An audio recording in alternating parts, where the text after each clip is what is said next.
ধানের গোলা।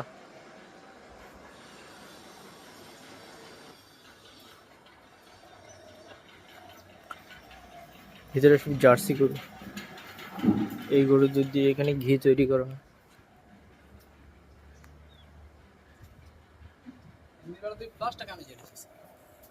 একা একা চালু হয়ে গেছে। অফ করতে পারিস না? হ্যাঁ,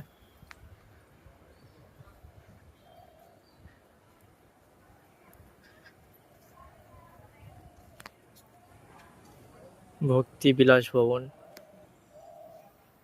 খুব বড়, ঠিক বড় রাজবাড়ির মতো। চলো ওপারে গিয়ে আরো অনেক কিছু আছে দেখানো, দেখতে থাকো, সাবস্ক্রাইব করো তাড়াতাড়ি আরো নতুন কিছু দেখতে চাইলে।